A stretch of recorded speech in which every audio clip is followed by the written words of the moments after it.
வணக்கம். இது தமிழ் குரலின் சிறப்பு நேர்காணல். இன்றைக்கு நம்மோடு இணைந்திருக்கிறவர் ஃபர்ஸ்ட் லைன் மீடியாவின் முதன்மை ஆசிரியர், மூத்த பத்திரிகையாளர் ஐயா முனைவர் உமாபதி அவர்கள். சார் வணக்கம் சார். வணக்கம் வணக்கம் வணக்கம். இப்போ இந்த விவகாரத்துக்குள்ளே ரஜினி எங்கேருந்து சார் வந்தார்? அவரை போய் அப்பாயின்மெண்ட் பார்த்து அவரை தனிமையில் சந்திச்சு இல்லை, அது என்ன அப்படின்னா, அது ரஜினிகாந்த் பொறுத்தளவுக்கு வந்துட்டாங்கன்னா இங்கே வாசலில் தான் நான் இருக்கிறேன் அப்படிங்கும்போது, சரி சனி என்னத்தை நம்ம இதில் பார்த்தாலும் பிரச்சனை, பார்க்கலைன்னா எல்லோரும் நம்மளை மையப்படுத்தி இந்த குருகுருமூர்த்தி அப்படி தான் பண்ணுவாங்க. ப்ரெஸ்ஸுக்கு ஃபோன் பண்ணி சொல்லிட்டு அந்த ஆள் போய் நின்றுவான் வண்டியில். அவரை எப்படின்னா ரஜினியை பார்க்க மாட்டாப்புல, லதாக்கு ஃபோன் பண்ணி, லதா ரஜினிகாந்துக்கு ஃபோன் பண்ணி, அண்ணா இருக்காரா இருக்காரண்ணோ அண்ணா, அது தெரியாமல் சொல்லிவிடும், படுத்துன்னு இருக்கார் அப்படின்னு.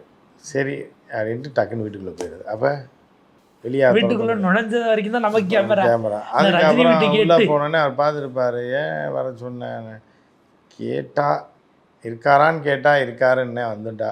இருக்கிறப்ப இருக்காருன்னு சொல்ல முடியும். நீங்கள் ஏன் இருக்கீங்க அப்படின்னா, ஐயோ போதுமா நீ போ அப்படின்ட்டு.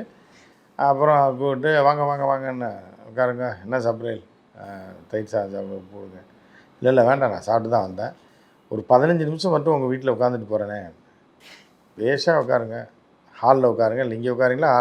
ஹால்லேயே நான் உட்காந்துட்ருக்கேன். நான் ஏன்னா பத்திரிக்கையாளர்லாம் நின்றுருக்கா, அவளுக்கு போனவொடனே வந்துட்டாருன்னு சொன்னால் தப்பாயிரும் அப்படின்னு 15 நிமிஷம் அப்படியே வயசான ஆட்கள்லாம் அந்த காலத்தில் ஃபேனை போடுப்பா, வெயிலில் துண்டா ஆட்டிட்டு கொஞ்ச நேரம் உட்காந்துட்டு அப்புறம் தான் பேசுவாங்க. அந்த மாதிரி உட்காந்துட்டு 15 நிமிஷம் கழித்து வந்தோடனே பத்திரிக்கையாளர் பிரேக்கிங் போடுவான். 12:01 போனவர் 12:02 தான் வந்தார்.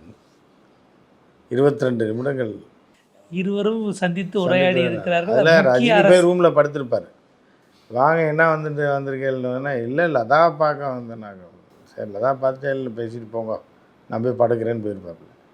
இல்லை அதான் ரஜினி வந்துட்டு இவர் கேட்பார், மாவடு இருக்கா கொஞ்சம் போடுங்களேன், பாட்டிலில் போட்டு விடுங்க, மாமி காலி ஆயிடுச்சுன்னா அப்படின்னு 5 நிமிஷம் பேசிட்டு சர்வதேச அரசியல் பேசுகிற மாதிரி பேசுவாங்க.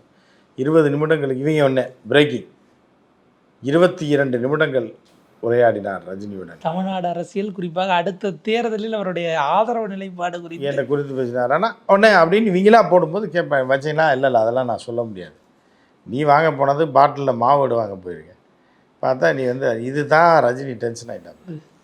சும்மா மாமிகிட்ட மாவோடு வாங்கினா பின்னாடி வாங்கி நான் இல்லாதப்போ வாங்கிட்டு போக வேண்டியதானே. அதை எதுக்கு பத்திரிக்காரனுக்கு ஃபோன் பண்ணி சொல்லி அவங்க பூரா மைக்கோடு நிற்கிறாங்க வாசலில் ஸ்டாண்டை போட்டு. அது கூட 2 பேர் வந்துட்டு அப்போ பாஜக ஆதரவாளர் ரஜினி சொல்லி அவன் கழுவி ஊற்றுறாங்க. இந்த பக்கம் தமிழறிமணி, இந்த பக்கம் அர்ஜுன முருகன் 2 பேர் அனுப்பி விட்டார். நீ ரொம்ப நாளாக டார்ச்சர் கொடுத்தா 2 பேரையும் ஒரே சீனில் முடிச்சு விட்டாப்புல ரஜினி. ரொம்ப நாளாக இவங்க தான் உழவு சொல்லிக்கிட்டு இருக்காங்க. ஏன்னா எங்கே பார்த்தாலும் குருகுருமூர்த்திக்கு இந்த இருக்கார் வந்துட்டாருன்னு சொல்லி விட்டுறது. அப்போ ஏதோ கேட்டார் பார்த்தாருன்ற மாதிரி பரப்பி விட்டுறது. அதுதான் 2 பேரையும் ஒரே நேரத்தில் முடிச்சு விட்டார். நீங்கள் 2 பேரும் ப்ளஸ் கட்சி ப்ளஸ் அமித்ஷா எல்லாரும் ஒரு 3 மாதம் டெல்லி பக்கமே வரக்கூடாது, கையை காலை உடச்சிருவாண்டாங்க. இப்போவுமே டெல்லி போகிற மாதிரி தெரியல. அவங்க இங்கே வந்தாங்கன்னாக்கா அப்படின்னு வந்தால் பார்க்குறது தான். இப்போ அண்ணாமலைகிட்ட ரஜினி என்னதான் சார் பேசியிருப்பார்? இல்லை ஒன்றும் பேசியிருக்க மாட்டார்.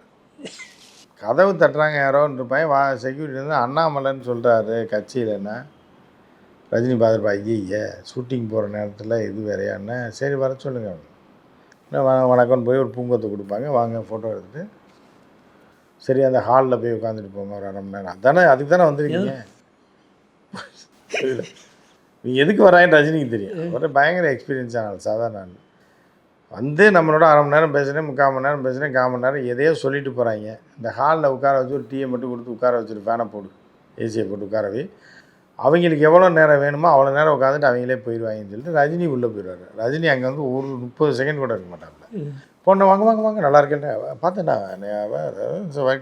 ஃபோட்டோகிராஃபர் கம், ஓகே போங்க ரைட் ஓகே வாங்க இப்படி ரெடி ரைட் வணக்கம். இல்லை கமல் மட்டும்தான் வலுக்கட்டாயமாக வெறுப்பேற்ற. கமல் வெறுப்பேற்றுறதுக்கு நான் எம்பி ஆகிட்டேன், சர்டிஃபிகேட் எல்லாம் யாராவது கொண்டு போய் கொடுத்து நான் பார்த்து அது வயசான லூஸ் ஆயிடுவாங்க சில பேர்லாம். பழைய வன்மமாக பழைய வன்மத்தில் இவர் காட்டுறாரு, அவர் பார்ப்பார் லூசப்பார், சிஎம் ஆறேன்னு போச்சு. கடைசியில் இதுக்கா இத்தனை ஸ்டூலை போட்டு உடச்ச நீ வடிவேல் சொன்னாங்க, இதுக்கா டேய் நானே வர்றேன்னு சொன்னேன், அப்புறம் எதுக்கடா இத்தனைத்தையும் போட்டு நொறுக்கி அடிச்சிருந்தா ஒரு அடியில் முடிச்சிருக்கல.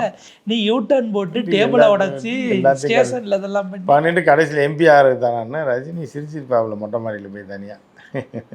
என்ன நினச்சேன் கமலை, நான் பண்ணுறது யார் பெற்ற பிள்ளையார். இவங்கள போய் சந்திச்சதை புரிஞ்சிக்க முடியுது. சீமான் போனாலும் சந்திச்சு ஃபோட்டோ எடுக்கிறாப்புல. அவர் கூட ஒரு என்ன தமிழ் நடிகருங்க, தேசிய அரசியல் சூப்பர் ஸ்டாருங்க. ரசிகர்கள் யார் வந்தாலும் அவர் கூட இன்னும் ஃபோட்டோ எடுப்பாங்க. இல்லை, ஆனால் சீமான் இல்லாமல் இன்னொருத்தர் வேறு போனார்ல, அந்த ஃபோட்டோவை அவங்க வெளியிடலை. அரசியல் திறனாய்வாளர் அவர் அந்த ஜாதி வரிசையாக சொல்லி இவங்க இவ்வளோ பேர் இருக்காங்க. இந்திய அரசே அவரை போட்டு விட்டுலாம்.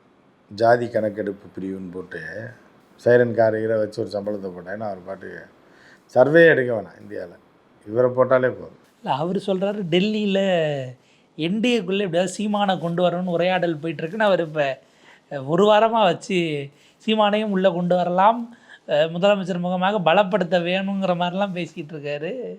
சீமானை முடிச்சு கட்டணும்னு கூட இருந்து முடியுங்க. அதாவது பாண்டே வந்து அண்ணாமலையை முடித்த மாதிரி இவர் வந்து சீமானை முடிக்கணும்னு முடிவு பண்ணிட்டார் போல்.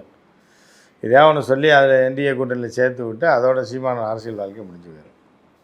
இவ்வளோ கேவலமானவரா சீமான்னு சொல்லி இவ்வளோ நாள் தெரியாது. கடைசியில் பிஜேபிகிட்டே போய் காசை வாங்கிட்டு போயிட்டே வைகோ நிலைமையாயிரும் சீமானுக்கு கடைசியில். அதுக்கு தான் இவர் முயற்சி பண்ணுறார். நீங்கள் சொன்ன நபர் எப்படியாவது கோர்த்து விட்டோம்னா சனி அதோட முடிஞ்சிடும், என்டிஏ கூட்டணியோட இந்த எலெக்ஷனோட காலியாயிரும். ஆனால் இதை வேற கட்டி இழுத்துக்கிட்டே இருக்கும். அவர் ரொம்ப அன்போட, ஏன்னா இவரெல்லாம் பிரசாந்த் கிஷோர் வந்ததுக்கு இவரை மாதிரி வருவாரான்னு சீமானே கேட்டிருக்காருல்ல. அதுக்கு தான் அவரை ஒழிச்சு கட்டுறது. தம்பி பாண்டே புகழ்ந்து பேசினதுக்கு தான் தம்பி பாண்டே அவர் சுண்ணாம்பு தருவார். யாருக்கு? அண்ணாமலைக்கு. இவர் சுண்ணாம்பு தருவார். அவரை மாதிரி நீங்கள் என்ன, உங்களுக்கு என்ன தெரியும்? பிரசாந்த் கிஷோருக்கு திருச்சி தெரியுமா இல்லை முக்கு ரோடு தெரியுமான்லாம் கேட்டுக்கிட்டு இருந்தாப்புல. இப்போ கடைசியில் யாரை நம்பினாங்களோ அவங்களே முடிச்சிட்டாங்க. பல கட்சிகளும் முயற்சி பண்ணுறாங்க.